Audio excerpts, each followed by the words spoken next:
আমাদের বোনদের বড় অদ্ভুত অদ্ভুত প্রশ্ন। আমার স্বামীর সাথে আমার সম্পর্ক ভালো না, আখেরাতে কি আমি তার সাথেই থাকতে হবে? তার পরিবর্তে কি আমি অন্য কাউকে বেছে নিতে পারবো? মাশাআল্লাহ, আমাদের বোনদের বড় অদ্ভুত অদ্ভুত প্রশ্ন। দেখেন, এই কপাল পড়া স্বামী কত খারাপ হলে এই ভদ্র মহিলা জান্নাতেও তার সাথে থাকতে রাজি না। আহা, পুরুষরা সব সোজা হয়ে যান, বেশি বেলায়েন হবেন, এই মহিলা বদদোয়া শুরু করে দিবে, আল্লাহ এই অমানুষের সাথে জান্নাতে আমি থাকতে চাই না। আল্লাহ আমাদেরকে হেফাজত করুন।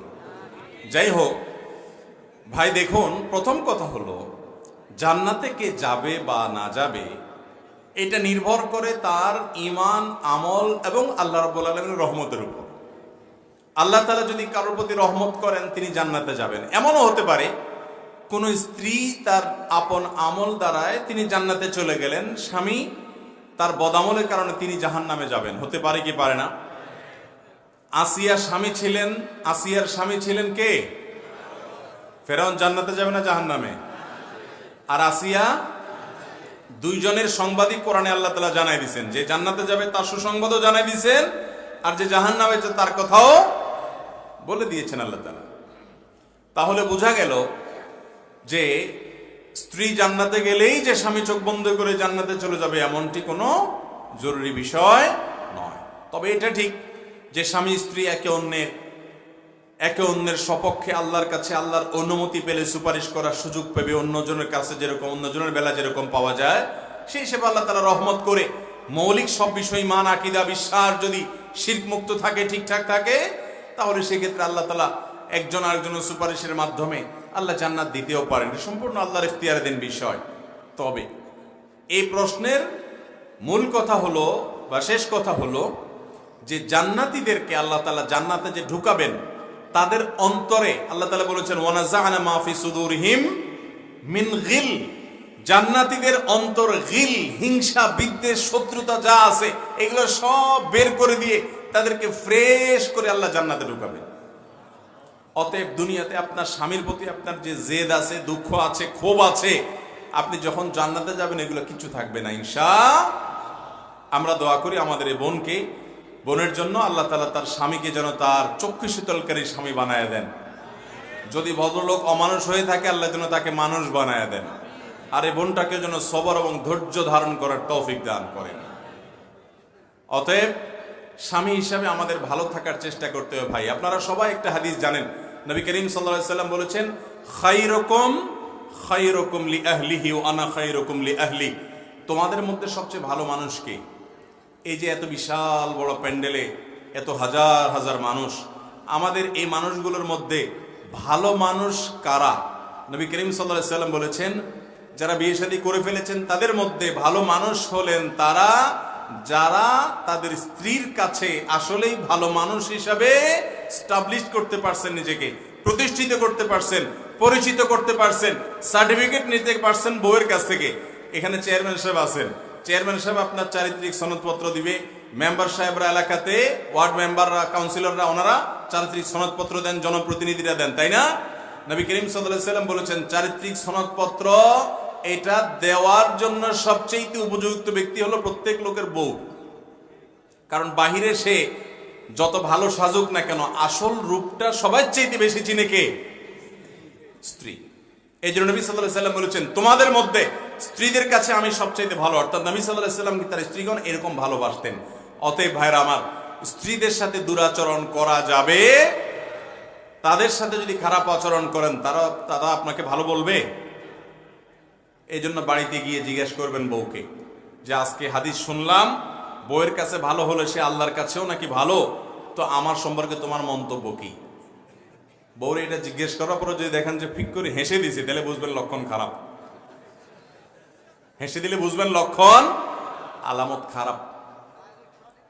কারণ তখন বুঝবেন যে সে চিন্তা করতেছে হায় হায় রে, চান্দুরিতে সার্টিফিকেট দেওয়ার উপযুক্ত না, সে আমার কাছে ভালো হওয়ার সার্টিফিকেট চাইতে আসছে। এই জন্য ভাইরা আমার, আমরা ভালো মানুষ হওয়ার চেষ্টা করবো তো ইনশাআল্লাহ। স্ত্রীদের প্রতি কোনো অবিচার, জুলুম, অত্যাচার, অন্যায় আচরণ করব। এদেশের হাজার হাজার লক্ষ লক্ষ অমানুষ স্বামী আছে যে স্ত্রীর সাথে গালিগালাজ দিয়া কথা বলে। অনেক নামাজি স্বামী আছে, তাদের স্ত্রীগণ আমাদের কাছে চিঠি লিখে পাঠান, হুজুর আমার স্বামী 5 ওয়াক্ত নামাজ পড়ে কিন্তু এক এক গালি দেয় 5 মণ ওজনের। ভাইরা আমার, ইমানদার কখনো গালিবাজ হতে পারে? অতএব আমরা আমাদের স্ত্রীদের সাথে সুন্দর আচরণ করব তো ইনশাআল্লাহ। আল্লাহর কাছে ভালো মানুষ হতে হলে এর কোনো বিকল্প পথ খোলা নাই। আপনার স্ত্রী যদি মন থেকে বলে যে আমার সাহেব, আমার বাড়িওয়ালা, আমার স্বামী উনি আসলে একজন ভালো মানুষ, দিল থেকে যদি সেই কথা বলে, আপনি খুশি হন যে আল্লাহর খাতে আপনি ভালো ইনশাআল্লাহ। অতএব ভালো থাকার চেষ্টা করবো না ইনশাআল্লাহ। বউদের সাথে গালিগালাজ করবেন, অন্যায় বিচার করবেন, জুলুম নির্যাতন করবেন।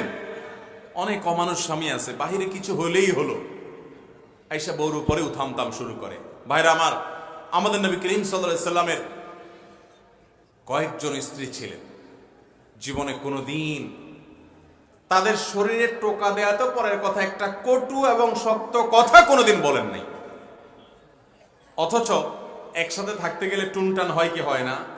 ওনার ফ্যামিলিতেও হয়েছে, কিন্তু কখনো এই নিচুতা অবলম্বন করেন নাই। আমাদের অনেক মুসলমান ভাইরা আছেন, নামে মুসলমান, ওয়াজ মাহফিল প্রতি মৌসুমে 10টা 20টা 30টা করে শুনে, নামাজও মাশাআল্লাহ 5 ওয়াক্ত পড়ে, টুপিটাও দাড়িটাও অনেকের মুখে আছে, কিন্তু গালি একটাও কম করে না। নবী করিম সাল্লাল্লাহু আলাইহি সাল্লাম বলেছেন, গালিবাজ ইমানদার কখনো গালিবাজ হতে পারে? অতএব মুখে গালিগালাজ থেকে তালা দেব তো ইনশাআল্লাহ। ভাইরা আমার, ওয়াজ মাহফিল এসে কোনো লাভ হবে না যদি এখান থেকে কিছু নিয়ে যেতে না পারেন। যাদের গালি দেওয়ার বদভ্যাস আছে, এই প্যান্ডেলে বসে এখনই মনে মনে আল্লাহর সাথে প্রতিজ্ঞা করেন, আল্লাহ আগের যা হয়েছে মাফ করে দেন, প্রতিজ্ঞা করলাম, কথা দিলাম আর কখনো আমি মুখ দিয়ে গালি দেব, স্ত্রীর প্রতি অবিচার করব, চেষ্টা করব তো ইনশাআল্লাহ। গ্রামাঞ্চলে ঢুকলে, শহরেও আজকাল ছোট ছোট পিচ্ছি পোলাপান যে একে 2 মণ 3 মণ ওজনের গালি দেয়, শুনলে আসমান থেকে নাজিল হওয়া লাগে। ভাইরা আমার, এই দুশ্চরিত্র থেকে আমাদেরকে বেরিয়ে আসতে হবে। তাহলে এই যে বোন চিঠি দিয়েছেন, আমরা যদিও হেসে দিয়েছি, এটা খুবই বেদনার কথা যে ভদ্র মহিলা আল্লাহ যদি তাকে জান্নাত দেয়, সেই জান্নাতেও এই স্বামী ছাড়া বিকল্প অপশন খুঁজতেছেন, এই অমানুষকে নিয়ে জান্নাতে যেতেও রাজি না। কত মনে কষ্ট হলে এটা সম্ভব? আল্লাহ তাআলা আমাদেরকে স্বামী হিসাবে ভালো মানুষ হওয়ার তৌফিক দান করুন। স্ত্রীরা সব ফেরেশতা হয়ে যাবে, আপনি যা চাইবেন একবার সব আপনার মন মতো হবে, এটা একজন নির্বোধ মানুষ আশা করতে পারে। কোনো বুদ্ধিমান মানুষই আশা করতে, আরেক ফ্যামিলির মেয়ে ওখানে বড় হয়েছে, আপনার ফ্যামিলির সাথে অনেক কিছু ম্যাচ করবে না, অনেক কিছু মিলবে না, আপনার চাওয়া অনেক কিছু পূরণ হবে না। আরে ভাই, আপনার চরিত্র যে হেফাজত করছে ভদ্র মহিলা, এই ঋণই তো আপনি শোধ করতে পারবেন না সারা বছর। আপনার ছেলে মেয়ে লালন পালন করছে, আপনার বাসায় দুনিয়ার কাজকাম করছে, আপনি এগুলোর যদি মূল্য হিসাব করেন, ওই যে একবার কোন ভদ্র মহিলা যেন তার স্বামীর জন্য রেট ঠিক করে দিছে আর একটা বাক্স বসাইছে। স্বামীটা ভালো মানুষ ছিল মনে হয়, যে প্রতিটা শার্ট ধোলাই 15 টাকা, প্যান্ট 15 টাকা, গেঞ্জি 10 টাকা, টুপি 5 টাকা, আর রান্না প্রতিবেলা 200 টাকা, এরকম করে অঙ্ক বসায় দিয়া চিরকুট টাঙ্গাই দিছে, বলছে চান্দু হিসাব করে করে বাক্স রেখে দিবা। আসলে আপনি যদি চিন্তা করেন, আপনার বাসায় যত কাজ আপনার স্ত্রী করে দেয়, এগুলো আপনার জন্য অনেক বড় অর্জন। এটা তো আপনি অনেক বড় প্রাপ্য তার কাছ থেকে পাচ্ছেন। সেই হিসাবে তার যদি কিছু ভুলভাল হয়, কিছু না অনেক ভুলভাল হয়, মানুষ তো দিন শেষে সেটাকে ক্ষমার দৃষ্টিতে দেখে ভালো আচরণ করতে হবে ইনশাআল্লাহ। চেষ্টা করবো তো সবাই। আল্লাহ আমাদেরকে তৌফিক দান করুন।